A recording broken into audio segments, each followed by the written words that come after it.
The morning sun had barely touched the horizon when Sarah Mitchell arrived at the forward operating base in the mountainous region of eastern Afghanistan. The dust from the convoy's arrival settled slowly in the dry air, coating everything with a fine layer of brown powder. She stepped out of the armored vehicle, her boots hitting the hard-packed earth with a soft thud. Around her, soldiers moved with practiced efficiency, unloading supplies and equipment from the trucks that had made the dangerous journey through Taliban-controlled territory. Sarah adjusted the straps of her pack and looked around the base. It was smaller than she had expected, surrounded by HESCO barriers and sandbags, with guard towers at each corner. The mountains loomed in the distance, their peaks still covered with snow despite the warming weather. She knew those mountains well from the briefings she had studied during her flight over. They were riddled with caves and hidden paths, perfect terrain for insurgents who knew every rock and crevice. A sergeant approached her, his uniform dusty and his face weathered from months in the field. He glanced at her name tape and then at the clipboard in his hand. "Mitchell, you're the new liaison from intelligence, right?" he asked, his tone neither welcoming nor hostile, just tired. Sarah nodded. "That's right. I'm here to coordinate intel sharing between your unit and command." It was the cover story she had been given, and she delivered it smoothly. The sergeant didn't need to know about her other skills, the ones she had spent years perfecting at ranges and training facilities that didn't officially exist on any military map. "Great, another desk jockey," someone muttered from nearby. Sarah didn't react. She had heard worse during her career. Being a woman in the military had taught her to let certain things roll off her back. Besides, she wasn't here to make friends or prove herself to skeptics. She had a job to do, even if most of the rangers at this base would never know what that job really was. The sergeant led her across the compound to a small building that served as the Tactical Operations Center. Inside, maps covered the walls, showing the surrounding area in detail. Red marks indicated known enemy positions, while blue marks showed friendly forces. Sarah studied the maps carefully, her eyes tracing the contours of the land, the villages scattered across the valley floor, and the network of roads and trails that connected them. "We've been taking fire from to the north," the sergeant explained, pointing to a series of marks on the map. "Sporadic stuff, mostly. They take a few shots and then disappear before we can get eyes on them. It's been going on for weeks, and it's making it damn near impossible to run supplies up to the outpost at grid reference here." His finger tapped a point on the map about 15 kilometers from their current position. Sarah listened carefully, asking questions about patrol patterns, response times, and the terrain features that the enemy was using for cover. She made notes in a small waterproof notebook, her handwriting quick and precise. All the while, she was calculating distances, wind patterns, and sight lines in her head. It was second nature to her now, as automatic as breathing. The rangers at the base treated her politely but distantly over the next few days. She was the intel officer, someone who stayed behind while they went out on patrols. They saw her working at a computer in the operations center, reviewing satellite imagery and drone footage, preparing reports to send up the chain of command. What they didn't see was how she studied every bit of terrain, memorizing features and distances, or how she requested specific information about wind conditions and weather patterns. On her third day at the base, Sarah volunteered to accompany a patrol. The lieutenant in charge seemed surprised but didn't object. They needed all the help they could get identifying potential enemy positions, and having an intel officer along might prove useful. Sarah packed her gear carefully that night, including items that had nothing to do with intelligence gathering. Her rifle was standard issue, but the scope mounted on it was anything but standard. She had carried it with her from base to base, always keeping it wrapped and protected, never drawing attention to it. The patrol left before dawn, a squad of 12 rangers moving in tactical formation through the valley. Sarah stayed in the middle of the formation where the lieutenant had placed her. She carried herself differently than the other soldiers expected. Her movements were economical and silent, her head constantly scanning the terrain. One of the younger rangers noticed and whispered to his buddy, but they kept moving. They reached their first checkpoint without incident, a small rise that overlooked a village about a kilometer away. The lieutenant glassed the area with his binoculars while Sarah pulled out her own optics. She wasn't looking at the village, though. Her attention was on the beyond it, the same one that had been giving the base so much trouble. "See anything?" the lieutenant asked her. "Just getting oriented," Sarah replied. She was noting distances, wind indicators like the movement of dust and the sway of the few scraggly trees that grew on the hillside and the angle of the sun. The information filed away in her mind, ready to be used when needed. They moved to 2 more checkpoints that morning, each time pausing to observe and report. Sarah spoke little, but when she did make observations, they were detailed and accurate. The lieutenant began asking her opinion more frequently. She had clearly studied the terrain more thoroughly than he had expected. Around midday, they stopped for a break in the shade of a mud brick compound that had been abandoned years ago. The Rangers spread out, maintaining security while they ate and drank.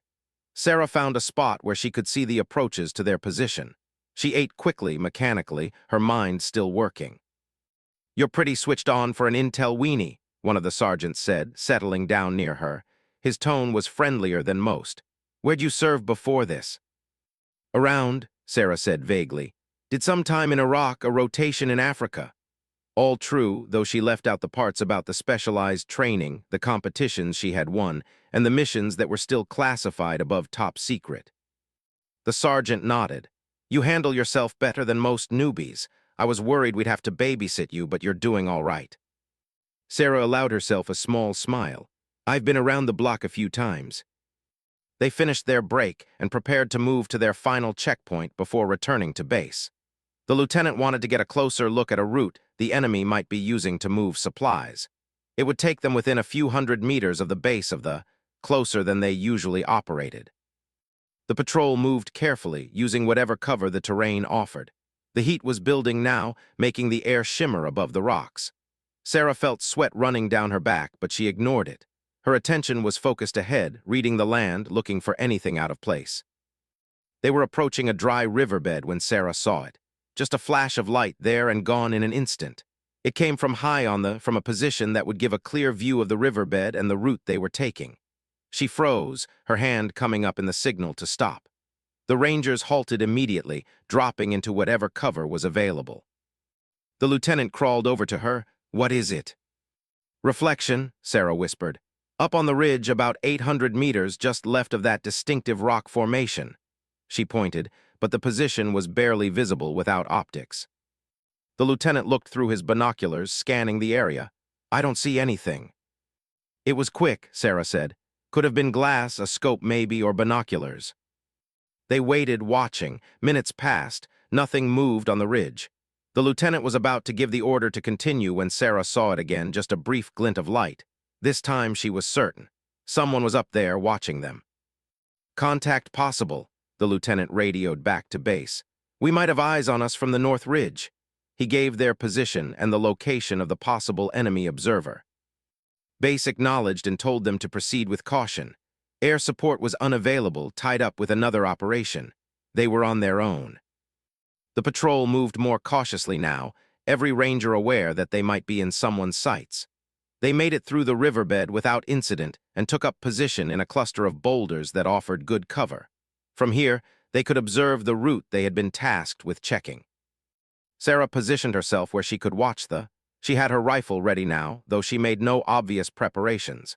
To the other rangers, she appeared to be just another soldier pulling security, but her mind was working differently than theirs. She was calculating ranges, estimating wind speed from the movement of dust devils in the distance, and planning shots she might need to take. An hour passed, 2. The sun beat down mercilessly and the Rangers rotated positions to stay alert. Sarah barely moved, her eyes never leaving the ridge. She was patient, trained to wait for hours or even days if necessary. Then she saw movement. It was subtle, just a slight shift in the shadows among the rocks. But it was enough. Someone was there, at least 2 of them, maybe more. They were watching the patrol, probably reporting their position to other fighters in the area. Sarah leaned over to the lieutenant, keeping her voice low. 2 confirmed on the ridge grid reference. She gave him the exact location, surprising him with her precision. "How can you tell from here?" he asked, looking through his binoculars again. "Movement in the shadow at the base of that rock cluster. See how the shadow line is irregular? That's not natural, someone's there." The lieutenant studied the area for a long moment, then he saw it too. "Son of a bitch," he muttered. "You've got good eyes." He radioed the information back to base. The response came back quickly. They were to observe and report but not engage unless fired upon. The brass wanted to track these observers, see if they would lead them to a larger group. The patrol was to complete their mission and return to base. Sarah understood the logic, but she didn't like it. Those observers were probably calling in their position right now. There might be an ambush being set up along their return route. She kept her concerns to herself, though. This wasn't her call to make. The patrol completed their reconnaissance and began the journey back to base, taking a different route than they had used on the way out. Sarah walked with her senses heightened, expecting trouble at any moment. The other rangers felt it too. The easy banter from earlier in the day was gone, replaced by tense silence broken only by necessary communications. They were about halfway back when the first shots rang out. The crack of AK-47 fire echoed across the valley, rounds kicking up dust around the patrol. The Rangers immediately returned fire and took cover, their training taking over. Sarah dropped behind a low wall, her rifle already coming to her shoulder. "Contact right," someone shouted. More shots came in, these from a different direction. They were caught in a crossfire, just as Sarah had feared. The lieutenant was calling for fire support, but the response was the same. Nothing available. They would have to fight their way out on their own. He started organizing the squad to bound back toward better cover, but the enemy fire was intensifying. Whoever was shooting at them knew what they were doing. Sarah scanned the area where the fire was coming from. She could see muzzle flashes from at least 3 positions. The shooters were well concealed, using natural cover effectively. The Rangers were returning fire, but it was mostly suppressive, keeping the enemy's heads down rather than eliminating them. Then Sarah saw something that made her blood run cold. Movement on the ridge above them, the same ridge where she had spotted the observers earlier. More fighters were moving into position, getting ready to rain fire down on the patrol from above. If they got set up, the Rangers would be pinned down with nowhere to go. She made a decision. There was no time to ask permission or explain. She settled into a shooting position, her rifle steady despite the chaos around her. Her breathing slowed, her heartbeat seemed to quiet. The world narrowed to what she could see through her scope. The first target was the easiest, a fighter who had exposed himself too much while moving between rocks. Sarah adjusted for distance and wind, let out half a breath and squeezed the trigger. The rifle kicked against her shoulder. Through the scope, she saw the man drop. "Who's shooting?" one of the Rangers yelled. "Did someone get him?" Sarah was already moving to her next target, another fighter trying to set up what looked like a machine gun. The range was longer, almost 900 meters and uphill. She made the calculations automatically, adjusted her aim point, and fired. The second man fell. Now the other Rangers were noticing. "Where's that coming from?" someone shouted. They were looking around, confused. The enemy fighters were dropping, but they couldn't figure out who was shooting. Sarah ignored them, her focus absolute. She had spotted a third target, this one better concealed but visible through a gap in the rocks. She waited for the right moment, for the brief instant when the fighter would be exposed enough for a clean shot. Patience, breath, squeeze. The rifle spoke again. The lieutenant had figured it out. He was staring at Sarah, watching her work with a mixture of shock and awe. She had already moved to her fourth target, a spotter who was trying to direct fire onto the patrol's position. The shot was at an angle, requiring her to account for the slope as well as the distance and wind. She made the adjustment and fired. Another hit. The enemy fire was becoming confused now, the fighters trying to figure out where this deadly accurate shooting was coming from. Sarah used their confusion, taking out a fifth target who had broken cover to try to get to a better position. Then a sixth, a fighter who was attempting to flank the patrol. For her seventh shot, Sarah targeted the most dangerous threat, a man with what appeared to be a RPG. He was getting ready to fire at the patrol's position, and a rocket-propelled grenade could devastate their small group. The range was extreme, over 1,000 meters, and the wind had picked up. Sarah waited for a lull in the gusts, made her final calculations, and took the shot. The man with the RPG crumpled, the weapon falling from his hands and clattering down the rocky slope. The remaining enemy fighters had had enough. They began to retreat, their covering fire becoming sporadic and poorly aimed. "Cease fire," the lieutenant ordered. "Let them go." He wanted prisoners if possible, or at least to avoid wasting ammunition chasing shadows. The valley fell quiet except for the ringing in everyone's ears. The Rangers were looking at Sarah now, really looking at her for the first time. She was calmly checking her rifle, her expression calm. The lieutenant approached her, his face a mixture of emotions. "What the hell was that, Mitchell? Who are you?" Sarah met his eyes. "Someone who can shoot," she said simply. "That's the understatement of the year. one of the sergeants said. I counted at least 6 or 7 targets down, and you were shooting from what, 800+ meters? Sarah didn't answer. She was already scanning the area, making sure there were no more threats.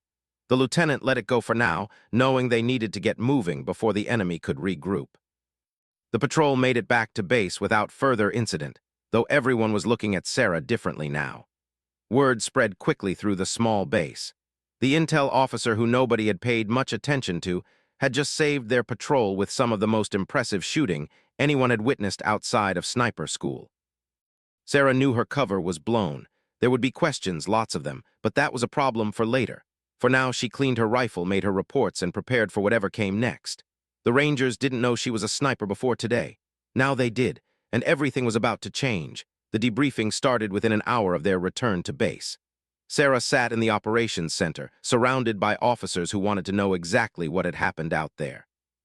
The lieutenant gave his account first, describing how Sarah had spotted the observers on the ridge, how she had warned them about the potential ambush, and then how she had systematically taken out 7 enemy fighters with 7 shots. The base commander, a grizzled major with 20 years of service, listened without interrupting. When the lieutenant finished, the major turned his attention to Sarah. Mitchell, your file says you're an intelligence analyst with some basic combat training.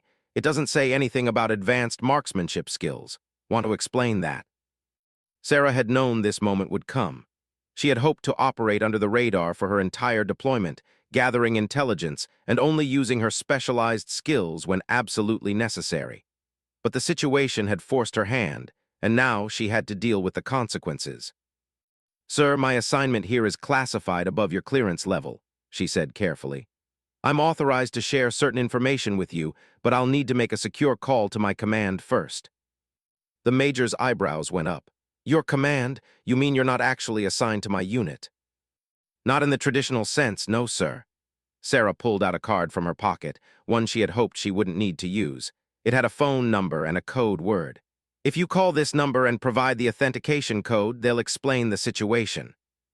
The major took the card, studied it, then handed it to his communications officer. Make the call, secure line.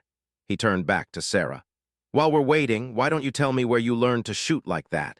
The lieutenant says you were hitting targets at over 1,000 meters in combat conditions. That's not something they teach in basic intelligence training. Sarah chose her words carefully. I attended several advanced schools, sir. Marksmanship was part of my training for this assignment. I've been preparing for this deployment for 2 years.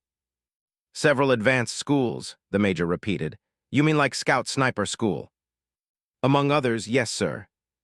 One of the sergeants who had been on the patrol whistled low. Scout Sniper School doesn't take women. At least it didn't the last time I checked. A lot of things have changed in the past few years, Sarah said.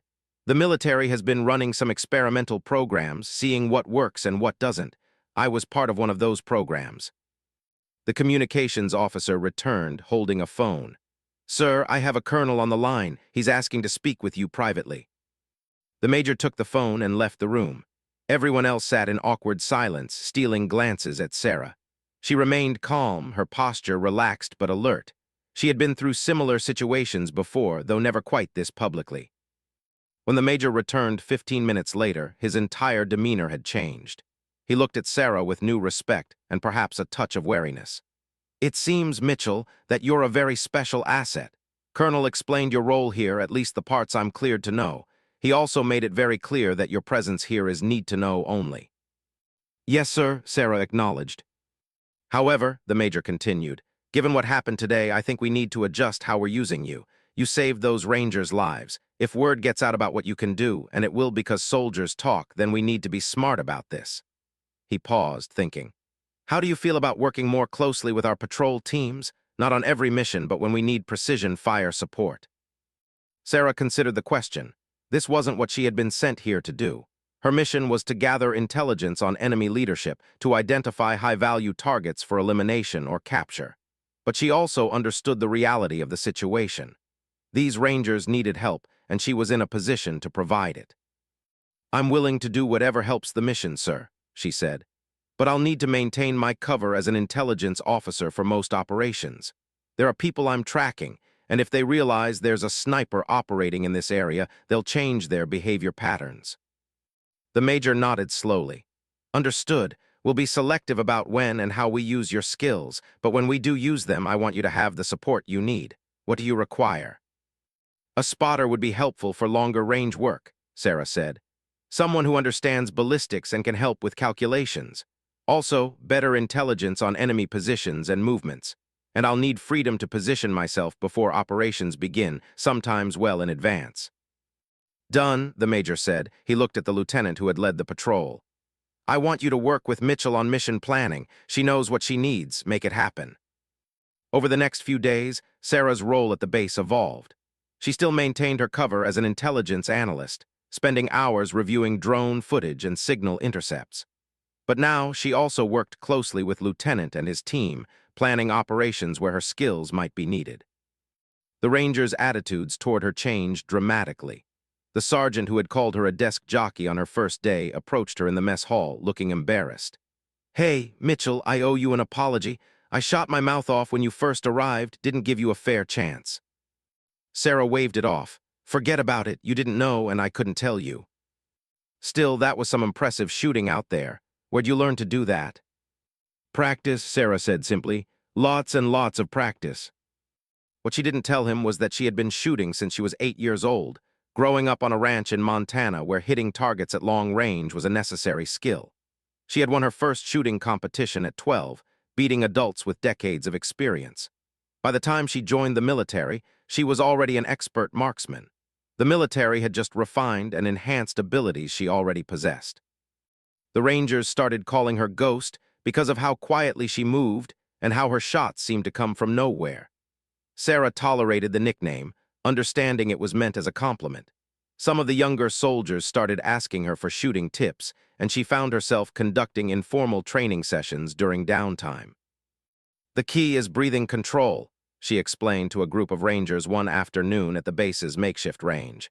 Your heartbeat causes movement, and movement affects your aim. You need to time your shot for that brief moment between heartbeats when your body is completely still. She demonstrated taking a shot at a target 500 meters away. The round hit dead center. See? Slow breath in, let half of it out, hold, wait for the moment, then squeeze. Don't pull the trigger, squeeze it like you're trying not to break an egg. One of the soldiers tried it, his shot going wide. Sarah moved behind him, adjusting his position. Your shoulder is too tense. Relax. The rifle should feel like part of your body, not something you're fighting with. The next shot was much closer to the center. Lieutenant watched these sessions with interest. He had been assigned as Sarah's primary liaison, the person who would coordinate her involvement in operations.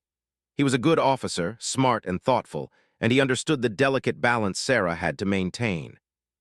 You're good with them, he observed one evening after a training session. They respect you now, not just because of what you can do, but because you're willing to share what you know. Sarah shrugged. They're good soldiers. They deserve the best training available. If I can help them stay alive, I will. That's not in your job description, though, is it? You're here for bigger game. True, Sarah admitted. But one doesn't exclude the other. Besides, building relationships with the Rangers helps my primary mission. They see things, hear things, report information that might not seem important to them but could be crucial to what I'm tracking. Nodded, speaking of which, the Major wants to brief us on a new operation. Something big. He specifically asked for you to be there. The briefing was held that night in the operations center.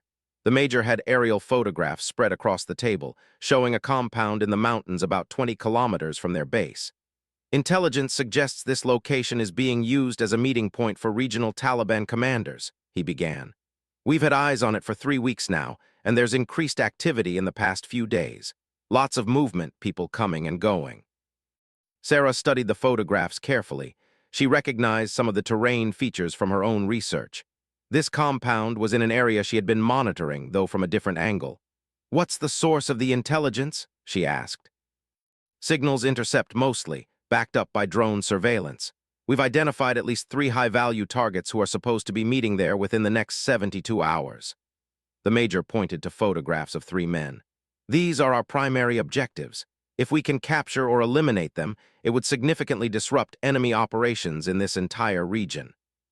What's the plan? Asked. Raid the compound, classic direct action. 2 squads go in fast, secure the objectives, and extract. We'll have air support on standby and a quick reaction force ready if things go sideways." The major looked at Sarah. "I want you positioned as Overwatch. You'll be our guardian angel, taking out any threats that emerge during the operation." Sarah examined the terrain around the compound more closely. The buildings sat in a small valley, surrounded by on three sides. Good defensive position for the people inside, but those same could provide excellent shooting positions for a sniper.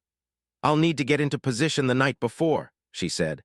"Moving during daylight would give away our intentions." "Agreed," the major said. "You'll insert with a small team 24 hours before the main operation. Pick your spot, get settled in, and wait. When we go loud, you make sure nothing comes out of those buildings that we don't want escaping." Over the next 2 days, Sarah prepared meticulously. She studied every photograph, every piece of drone footage, memorizing the layout of the compound and the surrounding terrain. She identified 3 potential shooting positions, each with different advantages and fields of fire. The final choice would depend on conditions when she arrived, but having options was crucial. She also prepared her equipment. Her rifle was broken down, cleaned, and reassembled. She checked every round of ammunition, looking for any imperfections that might affect accuracy. Her spotting scope was calibrated, her range finder tested and retested. She packed enough food and water for 3 days, though she hoped to be there for less than 2. The night before the insertion, Sarah couldn't sleep. It wasn't nervousness, just anticipation. She had done this kind of operation before, but each one was different. Each one carried its own risks. She lay in her bunk, running through scenarios in her mind, planning for different possibilities. Lieutenant was leading the team that would insert her. He had picked 4 of his best rangers, all of them experienced and reliable. They would get Sarah into position, help her set up if needed, then withdraw to a safe distance. When the operation kicked off, they would move in to provide close support if required. They left the base at midnight, moving on foot through terrain that was treacherous even with night vision equipment. Sarah carried her rifle and a heavy pack, but she moved with practiced ease, her footsteps silent even on loose gravel. The rangers with her were impressed by her fieldcraft. She really was like a ghost, appearing and disappearing in the darkness. It took them 4 hours to reach the ridge Sarah had selected. The compound was visible below them, about 800 meters away. A few lights glowed in the windows, and they could see guards walking patrol routes around the perimeter. Sarah studied the scene through her night vision, noting the patterns, the timing, the dead spaces where the guards couldn't see. "This is good," she whispered to. "I'll set up here. You should pull back to that cluster of rocks about 200 meters behind us. Stay low and stay quiet." "Nodded, we'll be there if you need us. Good luck, Ghost." Sarah found a position among the rocks that gave her a clear view of the compound while providing concealment from below.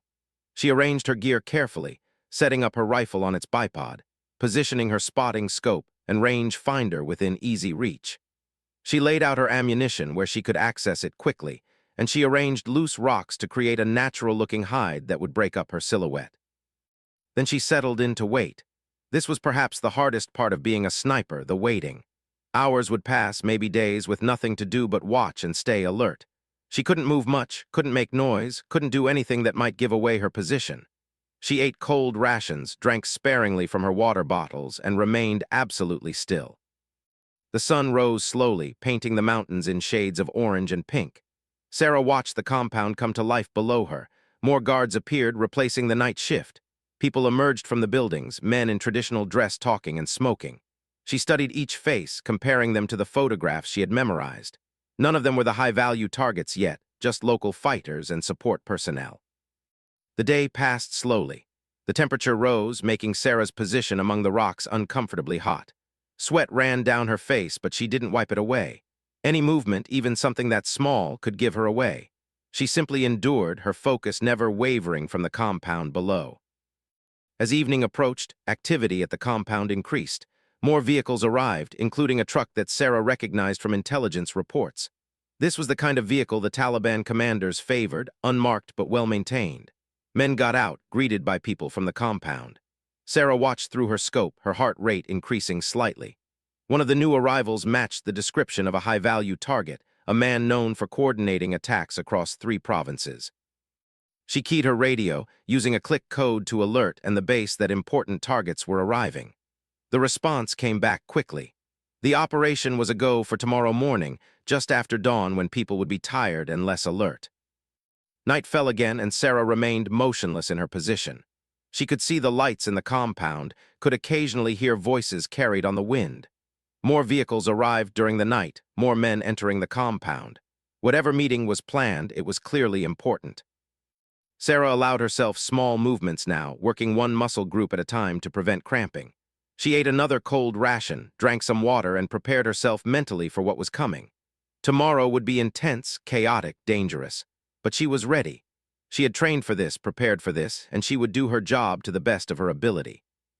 As false dawn began to lighten the eastern sky, Sarah heard the distant sound of helicopters. The operation was beginning. She settled behind her rifle, her breathing slow and controlled, her mind clear. The Rangers were coming, and she would make sure they had the protection they needed. Whatever happened in the next few hours, Sarah Mitchell was exactly where she needed to be, doing exactly what she had been trained to do. The helicopters came in low and fast, their rotors beating the air as they approached the compound from two directions. Sarah watched through her scope as the Rangers fast-roped down into the target area, their movements practiced and efficient. Within seconds, they had boots on the ground and were moving toward the buildings. The Taliban guards reacted quickly, faster than Sarah had hoped. Shots rang out from the compound, muzzle flashes visible in the pre-dawn darkness. The Rangers returned fire, moving toward cover as they pressed their assault. Sarah's finger rested lightly on her trigger, waiting for clear shots that wouldn't risk hitting friendly forces. The first target presented itself when a fighter emerged from the main building carrying an RPG. He was moving toward a position where he would have a clear shot at one of the helicopters. Sarah's scope tracked him smoothly, leading his movement just slightly. The range was 760 meters, wind calm, temperature cool. She made the tiny adjustments automatically and squeezed the trigger. The rifle's recoil pushed against her shoulder, a familiar feeling. Through the scope, she saw the fighter drop, the RPG clattering to the ground. She was already scanning for the next threat, her breathing steady, her mind focused. More fighters were emerging from the buildings now, some still pulling on their clothes, weapons in hand. The Rangers were engaged in close combat, clearing the compound room by room. Sarah's job was to protect them from external threats, from anyone trying to escape or flank their position. A group of 3 men burst from a side door, running toward a vehicle parked outside the compound walls. Sarah identified them through her scope, comparing their faces to the photographs burned into her memory. One of them was a high-value target, a Taliban commander responsible for numerous attacks on coalition forces. She took the shot on the lead runner first, dropping him before he reached the vehicle. The other 2 dove for cover, returning fire in the general direction they thought the shot had come from. But they were firing blind, their bullets hitting rocks well below Sarah's position. She waited patiently, knowing they would eventually have to move. One of them made a break for it, sprinting toward a different vehicle. Sarah's second shot caught him mid-stride. The third man, the commander she wanted, had pressed himself against the compound wall, trying to stay in the shadows. Sarah could see just part of his head and shoulder, not enough for a clean shot. She keyed her radio, speaking quietly. "Ghost to ground team, you have 1 squirter against the north wall of the main building trying to hide. HVT need him contained." The response came back immediately.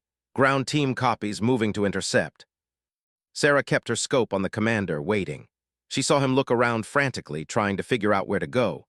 Then he made his decision, breaking from cover and running toward the tree line.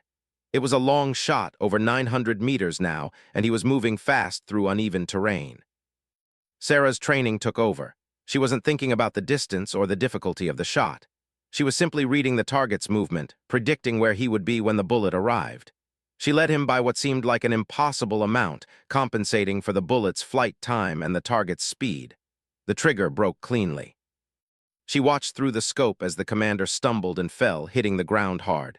Through her radio, she heard the Rangers confirming they had him in sight. He was wounded but alive, exactly what they wanted. A dead commander couldn't provide intelligence, but a captured one could be invaluable. The firefight at the compound was intensifying. More Taliban fighters had appeared from somewhere, possibly a hidden tunnel or nearby position.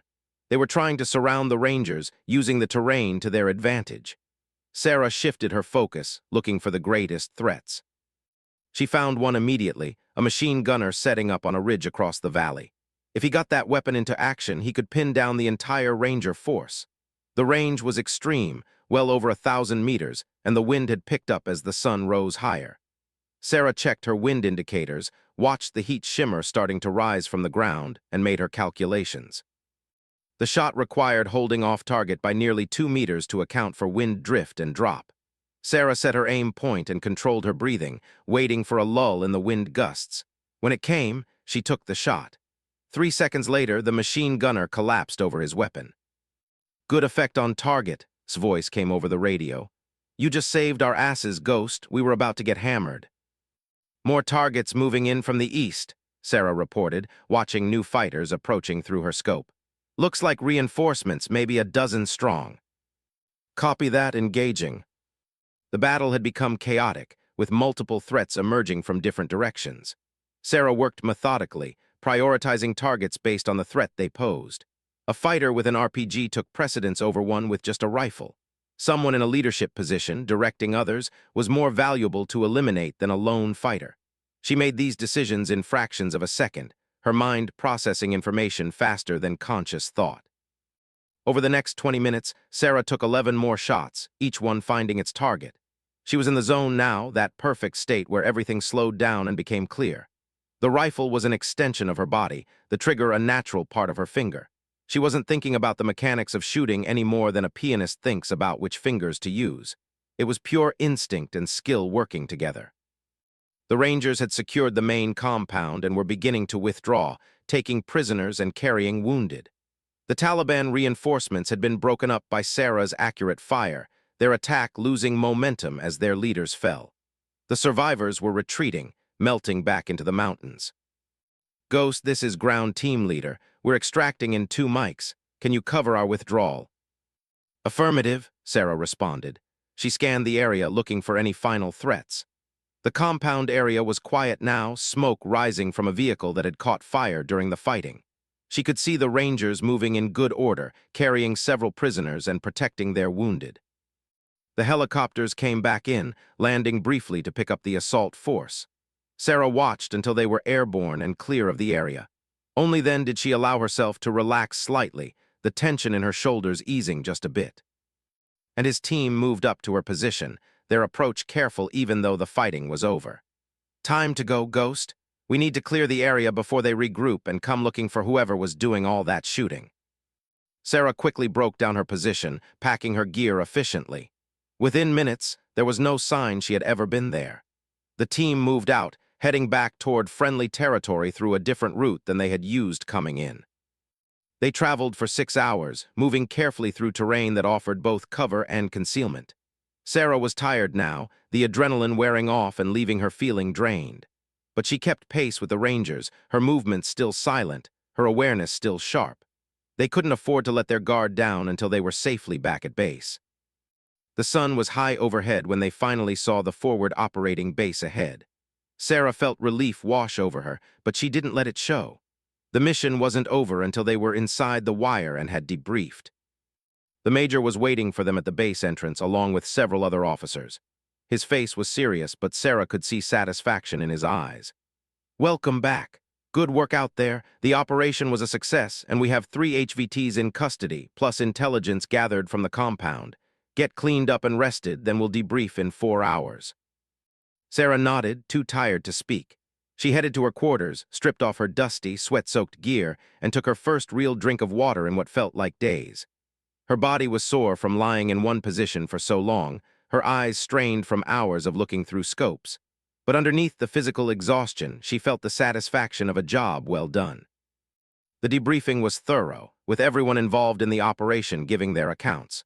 When it came to Sarah's turn, she described her shots in detail, the ranges, the conditions, the targets engaged.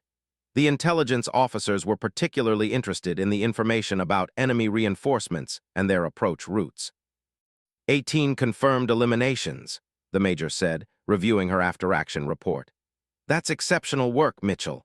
The ground team leader says you saved multiple lives today with your precision fire." "Just doing my job, sir," Sarah said. "Well, your job just got more complicated," the major replied. He slid a folder across the table to her. "We intercepted communications after the raid. The Taliban know there's a sniper operating in this area now, and they're not happy about it. They're calling you the Ghost Killer, and there's apparently a bounty on your head. Sarah wasn't surprised. She had known that her actions would eventually draw attention. How much of a bounty? Significant enough that every fighter in the region is going to be looking for you. They know you're good, but they don't know who you are or where you're based. We need to keep it that way. The major paused. I'm pulling you from patrol operations for a while, too risky, but I still want you available for critical missions like today's operation. Understood, sir. There's something else, the major continued. The prisoners we captured today are already providing valuable intelligence. One of them, the commander you wounded, is particularly talkative. He's given us information about a major operation the Taliban is planning, an attack on one of our main supply routes. We need to disrupt it, and I think you're going to be key to doing that. Over the next week, Sarah worked closely with the intelligence team, analyzing the information from the captured Taliban commander. The planned attack was sophisticated, involving multiple ambush positions along a 10-kilometer stretch of road. The Taliban had been planning it for months, stockpiling weapons and coordinating with several different groups. They're planning to hit a convoy in 5 days, one of the analysts explained, pointing to marked locations on a map. They'll have RPG teams here, here, and here, machine guns on them for suppressive fire, and IEDs buried at these locations to disable the lead and trail vehicles. Sarah studied the map carefully. If we know their positions, why not just airstrike them before the convoy goes through? Political considerations, the major said, sounding frustrated. The area is near a village, and the brass is worried about civilian casualties. Plus, if we just bomb them, we don't get the chance to capture or kill the leadership. This is a joint operation between 3 different Taliban groups. If we can disrupt it successfully, it could set back their cooperation for months. So you want to let them set up the ambush, then turn it against them, Sarah said, understanding the plan. Exactly. The convoy will be reinforced with additional troops, ready for a fight, and you'll be positioned to take out the key leaders coordinating the ambush. Without their leadership, the attack will fall apart. It was a dangerous plan, using the convoy as bait, but Sarah could see the logic. If it worked, they could strike a significant blow against the Taliban in this region. If it failed, good soldiers would die. She spent the next 3 days preparing, studying the terrain around the ambush site until she knew every rock and tree. She identified multiple shooting positions, planning routes between them in case she needed to relocate during the fight. She rehearsed her shots, practicing at similar ranges on the base's rifle range. The night before the operation, Lieutenant found her on the range, firing at targets in the fading light. He watched her shoot for a few minutes, impressed as always by her skill. Every shot hit the center of the target, even though the light was poor and the wind was gusting. "You ready for tomorrow?" he asked when she paused to reload. "As ready as I can be," Sarah said. "It's going to be complicated, lots of moving parts. Things could go wrong in a dozen different ways." "They could," agreed. "But if anyone can pull this off, it's you. I've seen what you can do, Ghost. You're the best shooter I've ever worked with, and I've worked with some of the top snipers in the military." Sarah appreciated the confidence, even if she didn't fully share it. She knew she was good, but she also knew that luck played a role in combat. A sudden gust of wind, a moment of hesitation, equipment failure, any of these things could turn success into failure. "Thanks," she said simply. "How's your team feeling about tomorrow?" "Anxious but ready. They trust you to do your part, which means we can focus on ours." Paused, then asked, "Can I ask you something? When you're taking a shot, knowing there's a person at the other end of your scope, how do you deal with that?" It was a question Sarah had been asked before, and one she had thought about deeply. "I think about the people I'm protecting," she said after a moment. "Every target I eliminate is someone who can't hurt our soldiers, can't kill innocent civilians. I don't enjoy it, but I believe in what I'm doing. These aren't random people. They're fighters who have chosen to engage in combat, who are actively trying to kill our forces." Nodded slowly.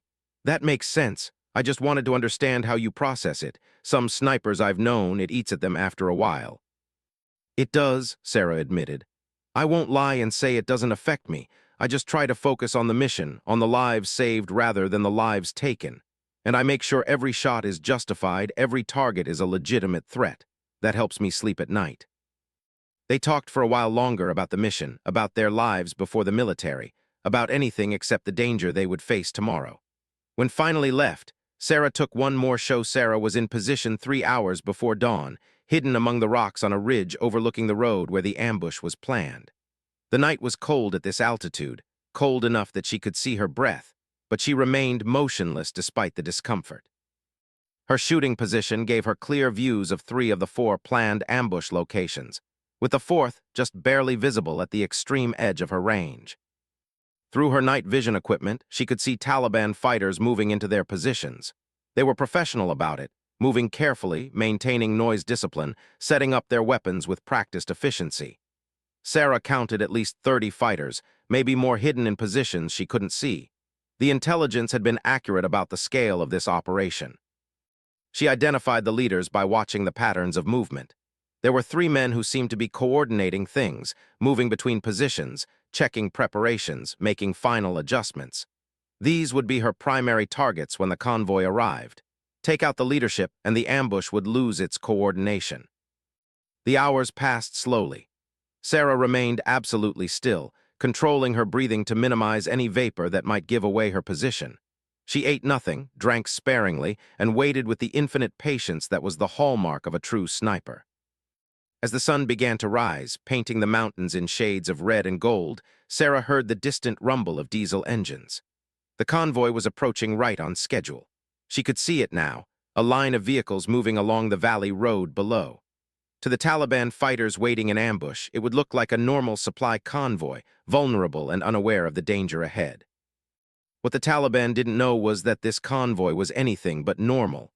Half the trucks were filled with Rangers ready for combat, and attack helicopters were standing by just over the horizon, waiting for the signal to engage. The trap was about to be sprung, but not in the way the Taliban expected. The lead vehicle in the convoy hit the first IED exactly where intelligence had predicted. The explosion was massive, flipping the armored truck on its side and sending debris flying. Immediately, the Taliban opened fire from their positions, RPGs and machine gun fire raking the convoy. But the response wasn't the chaos and confusion they expected. Rangers poured out of the trucks, taking cover and returning fire with devastating accuracy. The convoy had stopped in positions that provided maximum cover while limiting the effectiveness of the ambush. This had all been planned, rehearsed, coordinated. Sarah's scope tracked to the first Taliban leader, a man directing fire from a position about 800 meters from her hide. He was shouting orders, pointing at targets, coordinating his fighters. Sarah's crosshairs settled on his chest. She controlled her breathing, waited for the perfect moment between heartbeats, and squeezed the trigger. The rifle's report echoed across the valley, but in the chaos of the firefight it was lost among dozens of other shots. The Taliban leader dropped, and Sarah was already shifting to her next target. The second leader was further away, nearly 1,000 meters, positioned on a ridge across the valley. He was harder to see, partially concealed behind rocks, but Sarah could make out enough of his silhouette. She adjusted for the increased range and the crosswind that was picking up as the sun warmed the air. The second shot required a significant hold-off to compensate for these factors. Sarah made the calculations automatically, her mind processing wind speed, distance, temperature, and humidity in the space of a heartbeat. The trigger broke smoothly. Through her scope, she saw the second leader fall backward, disappearing behind the rocks. 2 down, 1 to go. The third leader was at the extreme edge of her range, coordinating the IED who were trying to detonate more explosives under the convoy. Sarah studied the distance, the conditions, the target. This would be one of the longest shots she had ever attempted in combat. The range was 1,200 meters, maybe a bit more. The wind was variable, gusting and swirling in the valley below. The target kept moving, ducking behind cover, and then exposing himself briefly as he shouted orders. Sarah would have to time her shot perfectly, taking it during one of those brief moments of exposure. She settled into her shooting position, her body becoming part of the rifle becoming an extension of her will. She watched the pattern of the target's movements, learned the rhythm. 3 seconds of exposure, 6 seconds under cover, 3 seconds of exposure. She could work with that. Sarah prepared her shot during the covered period, setting her aim point to account for all the variables. When the target emerged again, she was ready. The moment he appeared, her finger was already applying pressure to the trigger. The shot broke just as he opened his mouth to shout another order. The bullet's flight time at that range was nearly 2 full seconds, an eternity in combat. Sarah watched through her scope as the target continued moving, unaware of the round traveling toward him at supersonic speed. Then he jerked and fell, the impact spinning him around before he dropped from sight. Without their leaders, the Taliban ambush began to fall apart. Fighters were still shooting, but there was no coordination now, no unified plan. They were reacting individually instead of working as a cohesive unit. The Rangers pressed their advantage, and the helicopters came in on station, adding their firepower to the fight. Sarah continued to work, picking off targets that posed the greatest threat to the Rangers. A machine gunner here, an RPG team there, anyone who seemed to be trying to rally the fighters. She fired 17 rounds in the next 20 minutes, and 17 Taliban fighters fell. Her shooting was mechanical now, efficient and emotionless, a professional doing her job with devastating effectiveness. The Taliban were breaking, fighters abandoning their positions and fleeing into the mountains. The Rangers let them go, focusing on securing the ambush sites and checking for more IEDs. Sarah maintained her position, providing overwatch until the area was completely secure. "Ghost, this is ground team leader's voice came over her radio. "Area is clear, you can come down, and Ghost, that was incredible shooting. I had eyes on that 1,200-meter shot. I didn't think it was possible." Sarah allowed herself a small smile, all in a day's work. She broke down her position and made her way down to the road, where Rangers were gathering prisoners and securing weapons. The damage to the convoy was minimal, all things considered. A few vehicles were destroyed, but casualties were light. The Taliban, on the other hand, had been decimated. Dozens dead, more wounded, and several captured. It would be months before they could attempt another operation of this scale. The major was ecstatic when they returned to base. "This is exactly the kind of operation we needed," he said during the debriefing. "We disrupted a major attack, eliminated significant enemy leadership, and captured valuable intelligence, and all with minimal friendly casualties." He looked directly at Sarah. "Your contribution was critical, Mitchell. Those leadership shots broke the ambush before it could really get started. Without you, we'd have taken a lot more casualties, maybe lost that convoy entirely." "Thank you, sir," Sarah said. She was exhausted, running on adrenaline and coffee at this point. All she wanted was to sleep for about 12 hours straight. But the major wasn't done. "I've been authorized to recommend you for a Silver Star for your actions over the past 2 weeks. Your shooting has been exceptional, and you've saved countless lives." Sarah didn't know what to say to that. She had never thought about medals or recognition. She had just been doing her job, using her skills where they were needed most. "I appreciate that, sir, but I was just doing what I was trained to do." "Nonetheless, the recommendation is going forward. You've earned it." The major paused, then continued. "There's something else we need to discuss. Word of your effectiveness has spread beyond this base. Other units in the region are requesting your support for their operations. Higher command wants to know if you're willing to expand your area of operations." Sarah considered the question carefully. Part of her wanted to say no, to stick with the Rangers she had come to know and trust. But another part of her recognized that her skills could help save lives across a wider area. What would that entail? Rotating deployments to different forward operating bases, providing sniper support where it's needed most. You'd still be based here, but you'd deploy out for specific operations, sometimes for a few days, sometimes for a few weeks. It would be more dangerous, working with units you don't know as well, but the impact you could have would be significant. "I'll do it," Sarah said after only a moment's hesitation. "If my skills can help, then I should use them where they're needed most." Over the next 2 months, Sarah deployed to 6 different bases, supporting operations across the region. She worked with different units, adapted to different terrain and conditions, and faced new challenges with each deployment.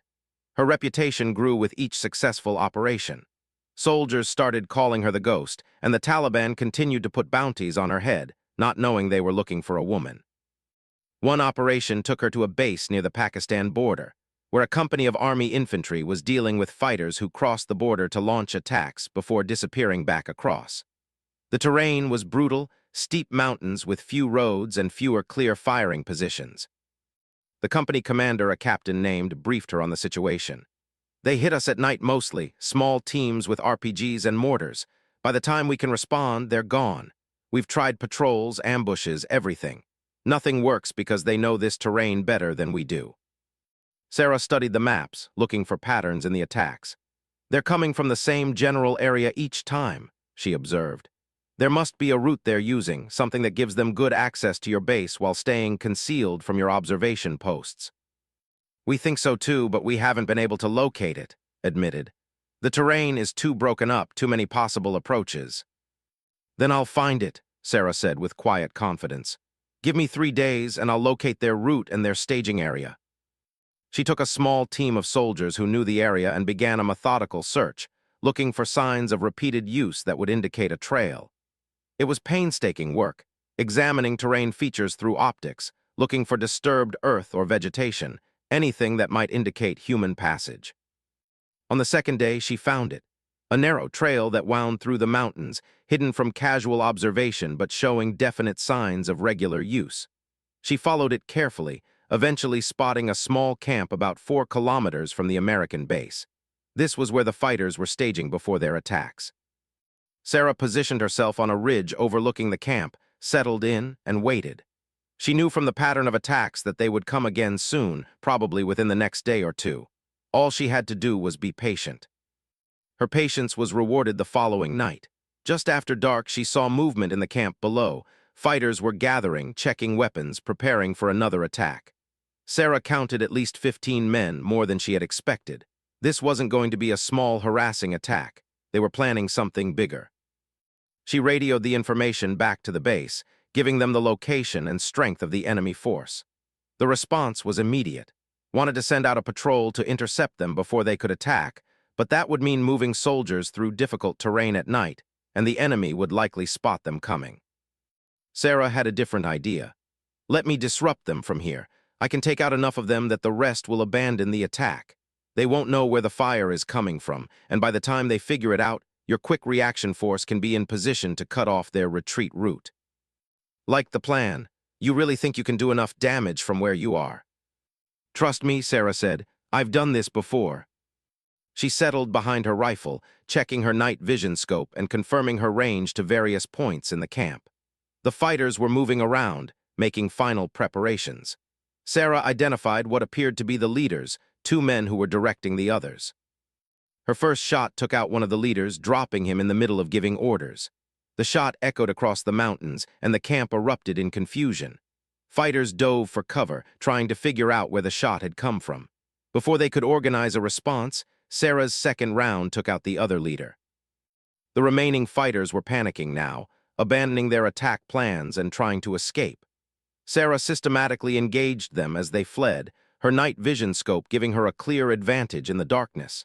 She dropped 6 more before the survivors disappeared into the mountains. The quick reaction force that had dispatched caught 4 of the survivors trying to retreat along a different trail. The rest had vanished into the terrain, but the attack had been completely disrupted. The enemy had suffered significant casualties without firing a single shot at the American base. I don't know how you do it, Ghost, said when Sarah returned to base the next morning. That was some of the most effective shooting I've ever seen. You saved us from what could have been a major attack. Word of the operation spread quickly, adding to Sarah's growing legend.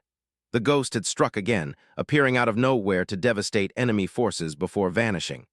The Taliban started changing their tactics, becoming more cautious, but that caution actually made them less effective. They were looking over their shoulders, worried about when the Ghost might be watching. Sarah's final deployment of that rotation took her to a Marine base in Helmand Province, where a battalion was preparing for a major offensive into Taliban-held territory. The battalion commander, a lieutenant colonel named Stevens, wanted Sarah to provide overwatch during the initial assault. We're going into a heavily defended area, Stevens explained. Intelligence says they have prepared positions, interlocking fields of fire, the whole defensive package. I want you positioned where you can take out their key weapons teams when we make our push.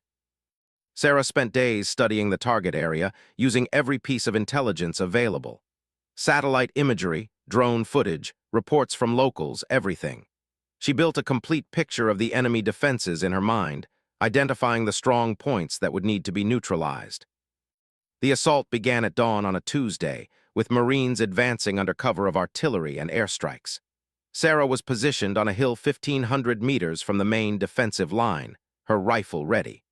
As the Marines moved forward, Taliban fighters emerged from their positions to engage them. Sarah went to work, targeting the machine gun teams and RPG positions that posed the greatest threat to the advancing Marines. Her first shot took out a machine gunner who had a perfect field of fire across the Marines' approach route. The second eliminated an RPG team that was lining up a shot on an armored vehicle. Over the next hour, Sarah fired 32 rounds, each one finding its target. Machine guns fell silent as their crews were eliminated. Mortar teams were disrupted before they could bring effective fire on the Marines. Command and control positions were targeted, breaking the enemy's ability to coordinate their defense. The Marines advanced steadily, their casualties far lighter than they had expected. By the afternoon, they had broken through the defensive line and were pushing deeper into Taliban territory. The operation that planners had expected to take days was completed in hours, largely because Sarah had systematically dismantled the enemy's defensive capabilities. Lieutenant Colonel Stevens personally thanked her afterward. "Your shooting gave us the edge we needed. We took that position with a fraction of the expected casualties. You saved Marine lives today, and I won't forget that." Sarah had made a difference, a real, measurable difference in the outcome of operations across the region. But she also knew that every shot she took, every fighter she eliminated, meant that more people would be looking for her, that the danger to her personally was increasing. The answer to Sarah's unspoken question came sooner than she expected. 3 weeks after the operation in Helmand province, intelligence intercepted communications that made it clear the Taliban had put significant resources into finding the ghost. They were interviewing locals, analyzing attack patterns, trying to determine where she operated from. Worse, they had figured out that the ghost seemed to be based out of the original forward operating base where Sarah had started her deployment. The major called her into his office, his expression grim. "We have a problem, Mitchell. The Taliban are getting too close. They've narrowed down your likely base of operations to 3 locations, and this is one of them. They're planning something, we're not sure what, but it's big." Sarah had known this was coming. She had been too effective, too visible in her impact. "What do you recommend, sir?" "Command wants to extract you, send you back to a larger base where security is. They think you've pushed your luck as far as it can go out here." The major paused, watching her reaction. "But I think that's exactly what the Taliban want. If we pull you back, they win. They've succeeded in neutralizing our most effective asset in this region." "What's the alternative?" Sarah asked, though she suspected she already knew. "We use this to our advantage. If they're looking for you, let's give them something to find. But on our terms, in a situation we control." The major spread a map on his desk. "Intelligence suggests they're planning a raid on this base, trying to capture or kill you. Instead of waiting for them to come to us, we set up a trap, make them think they've found you, then hit them when they commit to the attack." It was risky, using Sarah as bait, but she could see the logic. The Taliban had committed significant resources to hunting her. If they could be drawn into a trap, it would eliminate a substantial enemy force and might discourage future attempts to target individual American soldiers. "I'm in," Sarah said. "What's the plan?" Over the next week, they prepared meticulously. False intelligence was leaked through channels known to be compromised, suggesting that the ghost would be at a specific location at a specific time. A small outpost about 10 kilometers from the main base, used mainly as a checkpoint and rest stop for patrols. It was defendable but not heavily fortified, the kind of place that would seem like a reasonable target for a Taliban raid. Sarah and a hand-picked team of rangers would be at the outpost, along with concealed reinforcements positioned nearby. When the Taliban came for the ghost, they would find themselves walking into a carefully prepared kill zone. Attack helicopters would be on standby, along with artillery support. Every advantage would be on the American side. The night before the operation, Sarah checked her equipment one final time. Her rifle was in perfect condition, cleaned and calibrated. She had plenty of ammunition, her optics were clear, and all her gear was ready. She tried to sleep, but her mind kept running through scenarios, planning for different contingencies. Lieutenant found her in the armory, working on her rifle even though it didn't need any work. "Can't sleep?" he asked. "Too much thinking," Sarah admitted. "This feels different than other operations, more personal somehow." "Because you're the target this time," said. "I don't like it, for the record. Using you as bait feels wrong." "It's the smart play, though," Sarah said, "and I trust you and your rangers to have my back." "We will," promised. "Every one of us. You've saved our lives more times than we can count. We're not going to let anything happen to you." They moved to the outpost the next afternoon, making sure they were visible during the journey. Drones had picked up Taliban scouts watching the base, so Sarah wanted to ensure they saw her making the trip. She even made a point of carrying her rifle case in a way that would be obvious through binoculars. The outpost was small, just a few buildings surrounded by sandbags and HESCO barriers. There was a guard tower that gave a good view of the approaches and defensive positions that had been reinforced in preparation for the expected attack. Sarah positioned herself in the tower, where she would be visible but protected. The Rangers took up positions throughout the outpost, hidden but ready. The reinforcements were concealed in positions around the outpost, close enough to respond quickly but far enough away that they wouldn't be spotted by approaching Taliban forces. Attack helicopters were loitering just over the horizon, and artillery was plotted on predetermined coordinates around the outpost. Then they waited. Intelligence suggested the attack would come at night, probably around midnight when they thought the defenders would be tired and less alert. Sarah settled in with her rifle, prepared for a long watch. The night was clear, stars visible in the sky above, a sliver of moon providing just enough light for her night vision equipment to work effectively. Midnight came and went without incident. So did 1 in the morning, then 2. Sarah was beginning to wonder if the Taliban had seen through the trap when she spotted movement in the distance. Figures moving carefully through the darkness, approaching from multiple directions. This was it. She keyed her radio using the agreed-upon code word. "Ghost to all stations, we have company. Multiple contacts approaching from north, west, and south. Estimate 30 to 40 hostiles." The response came back immediately. "All stations stand by. Let them get close." Sarah watched through her scope as the Taliban forces moved closer. They were good, moving with discipline and coordination. This wasn't just a random group of fighters. This was a planned operation by experienced men. She could see they were carrying heavier weapons than usual RPGs and what looked like a rifle. They weren't just planning to raid the outpost. They were planning to destroy it. The Taliban got to within 200 meters before opening fire, a barrage of RPG and small arms fire slamming into the outpost. The Rangers returned fire immediately, the defensive plan clicking into action. Sarah stayed focused on her role, looking for high-value targets among the attackers. She found one quickly, a man who was clearly directing the assault, pointing and shouting orders. At 250 meters, it was an easy shot even in the darkness with her night vision. The man dropped, and Sarah was already looking for the next leader. The Taliban assault was aggressive, pushing forward despite taking casualties. They clearly believed they had caught the Americans by surprise, that weight of numbers and firepower would overwhelm the small outpost. They didn't know that every step forward was taking them deeper into the trap. Sarah continued to pick off key targets, machine gunners and RPG teams, anyone who posed a significant threat. Her shooting was methodical, each shot carefully aimed and timed. Around her, the Rangers were holding their positions, fighting defensively as planned. To the Taliban, it must have looked like the outpost was being overwhelmed, that victory was close at hand. That's when the trap was sprung. The hidden reinforcements opened fire from 3 sides, catching the Taliban in a devastating crossfire. At the same time, the attack helicopters came in, their guns raking the enemy positions. Artillery rounds began falling on predetermined coordinates, cutting off retreat routes. The Taliban attack collapsed in minutes, fighters breaking and running in all directions. But there was nowhere to go. The Americans had prepared for this, had blocked the escape routes, had positioned forces to catch anyone who tried to flee. It was a massacre, a complete reversal of what the Taliban had planned. Sarah continued to engage targets, focusing on anyone who seemed to be trying to rally the fighters or organize a retreat. Her rifle spoke again and again, each shot finding its mark. She had fired 43 rounds when the shooting finally stopped, when there was nothing left to shoot at except fleeing shadows that were quickly disappearing into the night. The Rangers moved forward cautiously, securing the battlefield and checking for survivors. Sarah stayed in her position, providing overwatch until they gave the all-clear. When she finally climbed down from the tower, her legs were stiff from being in one position for so long, and her ears were ringing from the gunfire. Approached her, his face grim despite the successful outcome. "We've got 32 dead Taliban, 15 captured, and maybe a dozen that got away.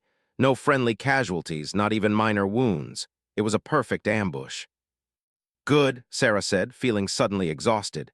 The adrenaline was wearing off, leaving her feeling drained. "There's something else," continued. "One of the prisoners was carrying this." He held up a piece of paper, a crude wanted poster with a drawing that looked vaguely like a person in military gear. "They really were specifically looking for you. This whole attack was about trying to kill or capture the ghost." Sarah looked at the poster, at the substantial bounty listed at the bottom. "I guess I should be flattered."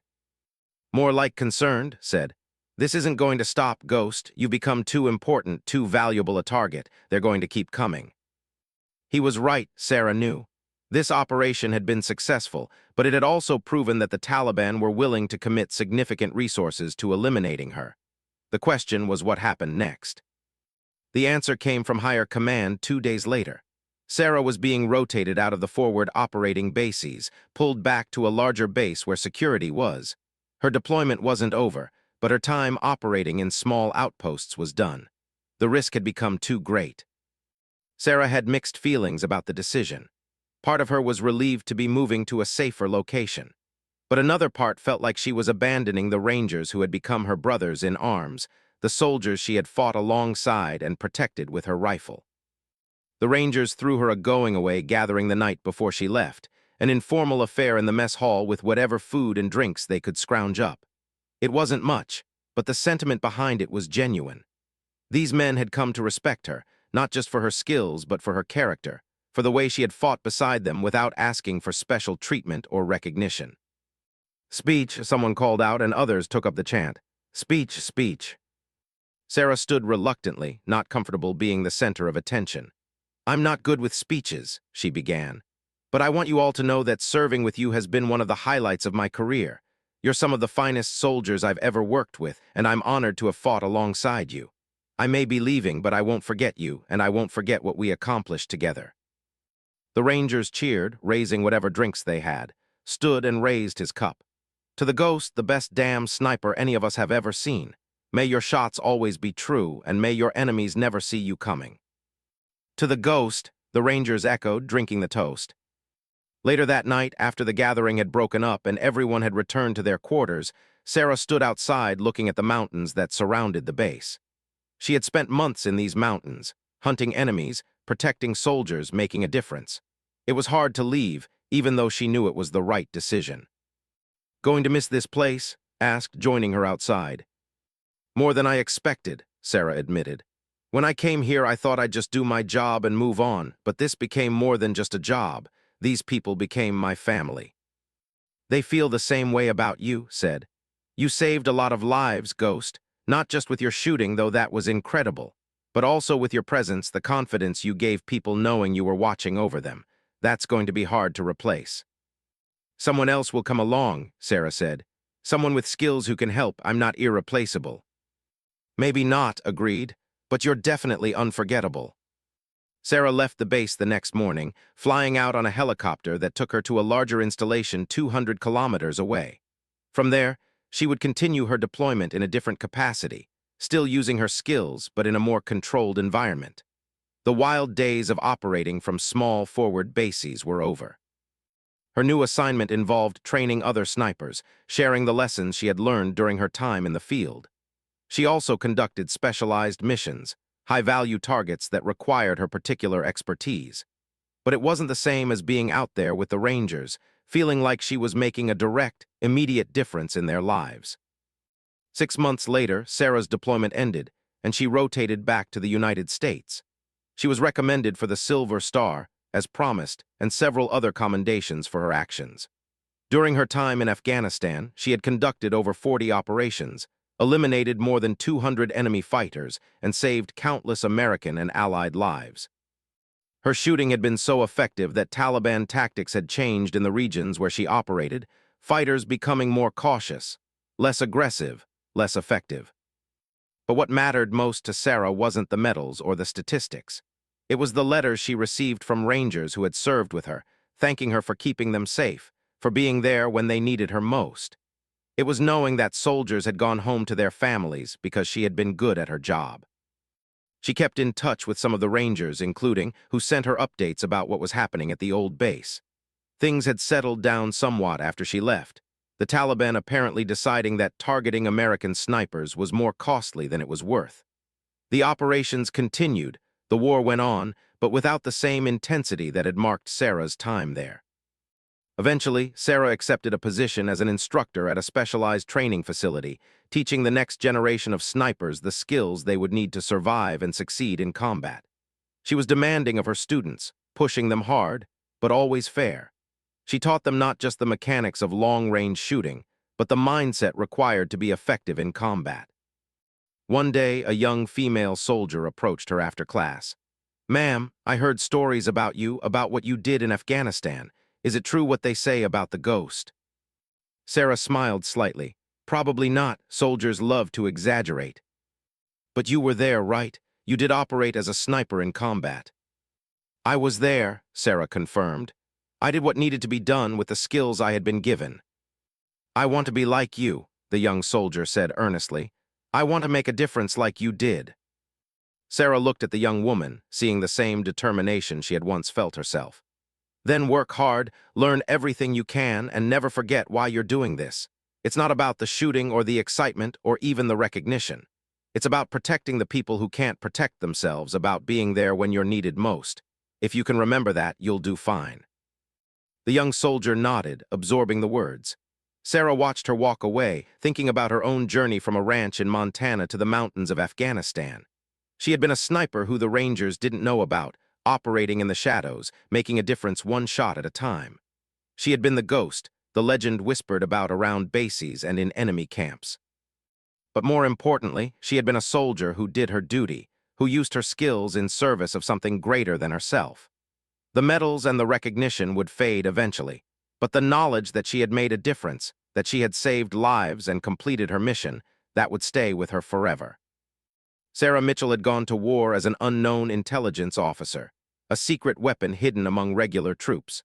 She had become the ghost, a sniper whose skill and effectiveness had changed the battlefield. And now she was passing on her knowledge to the next generation, ensuring that her legacy would continue long after her own time in combat had ended. The Rangers who had fought alongside her would never forget her, and the soldiers she now trained would carry forward the lessons she taught. In the end, that was more than enough. Sarah had found her purpose, had lived up to the potential she had always possessed, and had made a real difference in a war that often seemed endless and thankless. As she stood at the range, watching her students practice, Sarah felt a sense of peace. Her combat days might be behind her, but her contribution to the mission continued. The ghost had retired from the battlefield, but the teacher, the mentor, the guardian of skills that saved lives, that person was just beginning a new chapter. And somewhere in Afghanistan, Rangers still told stories about the sniper they didn't know they had, the woman who appeared from nowhere to save them from hidden enemies, who taught them that protection could come from the most unexpected places. Those stories would be told for years to come, inspiring new generations of soldiers, reminding them that heroes come in all forms, and that sometimes the most powerful weapon on the battlefield isn't the one making the most noise, but the silent guardian watching from a distance, ensuring that good soldiers make it home safely. Sarah smiled to herself, picked up her rifle, and walked out to join her students. There was work to be done, lives to prepare for the challenges ahead, and a legacy to build that would outlast any individual mission or deployment. The story of the ghost might have ended, but the story of Sarah Mitchell, teacher and guardian, was continuing in ways that mattered just as much, if not more. In the end, she hadn't just been a sniper who saved lives through her skill with a rifle. She had become something more, a symbol of dedication, competence, and quiet professionalism. She had proven that effectiveness wasn't about being loud or obvious, but about being prepared, skilled, and committed to the mission. The Rangers had learned that lesson well, and now a new generation of soldiers would learn it too, carrying forward the principles that had made the ghost a legend. The war would continue, new threats would emerge, and new heroes would rise to meet them. But the foundation that Sarah and soldiers like her had built, the skills and mindset they had developed and shared, would endure. That was the real victory, the lasting impact that went beyond any single battle or deployment. And as Sarah taught her students, refined their skills, and prepared them for the challenges they would face, she knew she was still serving, still making a difference, still being the guardian that she had always been meant to be. The methods had changed, but the mission remained the same: protect those who protect others, and ensure that skill, preparation, and dedication would always triumph over chaos and confusion. The ghost had become a teacher, and in doing so had found a way to multiply her impact, to create not just one skilled sniper, but dozens, each one carrying forward the lessons learned in the mountains of Afghanistan. It was a fitting next chapter for someone who had always been about more than just herself, who had always understood that the true measure of a warrior wasn't in the enemies defeated, but in the friends protected and the knowledge passed on. Sarah Mitchell's story was far from over. It was simply evolving, adapting, continuing in new and meaningful ways. And that, she realized, was exactly as it should be. The question was how long she could keep this up before her luck ran out at the distant target. Center mass, perfect placement. She packed up her rifle and headed to her quarters, knowing she needed rest for what was coming. The convoy would roll out at dawn, and Sarah would already be in position, watching, waiting, ready to do what she did best. Tomorrow would test her skills and her nerve like never before, and she was as prepared as she could be.